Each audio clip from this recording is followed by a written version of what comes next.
La grande matinale. Alors, dites-nous tout, Yves Kwamaïzo, quelle est la polémique entre les chercheurs égyptologues occidentaux centristes et les afrocentristes? Vous savez, quand on cherche la polémique, il suffit d'affirmer que l'une des plus anciennes et les plus prestigieuses civilisations s'est développée sur le continent africain et qu'elle est noire. Il s'agit entre autres de la civilisation égyptienne. Mais les préjugés occidentaux centristes et des générations d'historiens qui ne sont pas des Africains ont choisi de ne pas mettre en avant le caractère négro-africain de la civilisation dite égyptienne.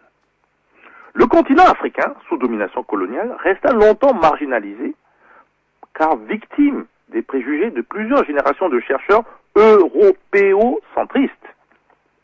Aussi, rien d'étonnant qu'à contrario, des thèses inverses, dites afrocentristes, furent forgées pour rafraîchir un certain passé des civilisations négro-africaines, quitte parfois à prendre quelques aises avec les vérités historiques.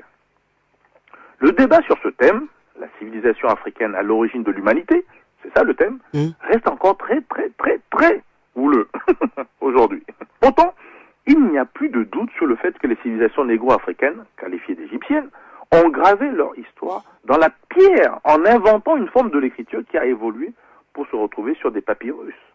Des chercheurs ou des professeurs africains comme Cheikh Anta Diop et des tenants de son approche, Théophile Obenga, Mwabinge Bilolo, Kalamba Nsapo, Jean Kovi Gomez et bien d'autres soutiennent que la civilisation pharaonique est bien issue de l'Afrique et non du Proche-Orient, comme l'affirment les tenants de l'occidentocentrisme. Aussi, après le colloque du Caire organisé par l'UNESCO en 1974, intitulé « Le peuplement de l'Égypte ancienne » et le déchiffrement de l'écriture méroïtique, avec une majorité de chercheurs occidentocentristes, encore une fois, de plus en plus d'Africains reprenant les travaux tant en philosophie, en ethnologie, en histoire, en égyptologie, en linguistique et même en économie, commencent à remettre en cause des contre-vérités qui ont été assénées partout. Des preuves existent au plan linguistique et en archéologie, et de plus en plus d'ailleurs.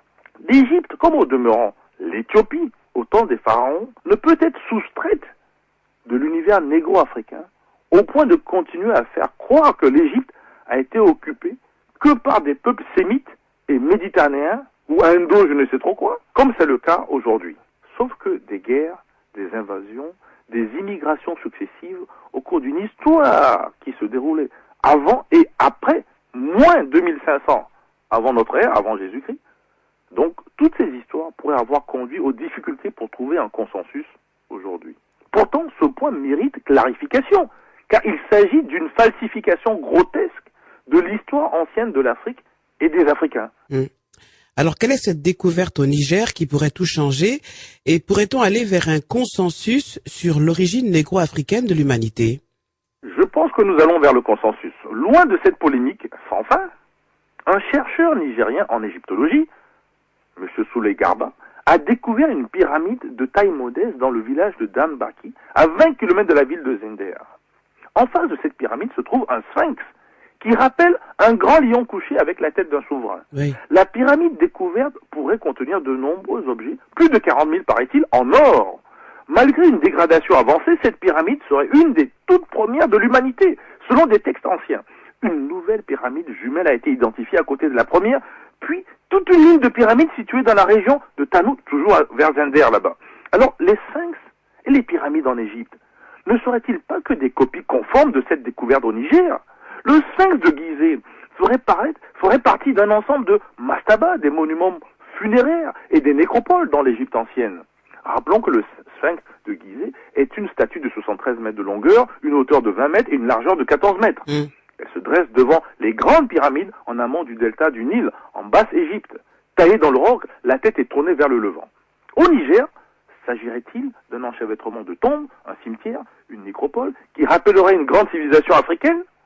Il n'a pas été possible de se faire une idée précise du nez du sphinx nigérien, qui ne peut que représenter le nez d'un négro africain, puisque le nez du sphinx de Gizeh, en tout cas en Égypte, lui, quelqu'un l'a fait disparaître.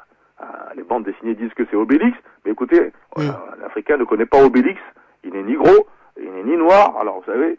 Par contre, cette découverte relance l'histoire d'Osiris, d'Isis, d'Horus, qui fondent toutes les religions monothéistes. Il suffit maintenant de dater avec précision cette nouvelle découverte d'un Africain en l'analysant à partir d'approches afrocentristes pour bien comprendre ce qui se passe. Cela évitera toujours de se référer à l'Égypte négro-africaine pour promouvoir les valeurs kamites. Kamite qui vient du terme Kemet, nom que les négro-africains se sont donnés eux-mêmes dans les temps anciens, en sachant d'ailleurs que le mot nègre veut dire excellence.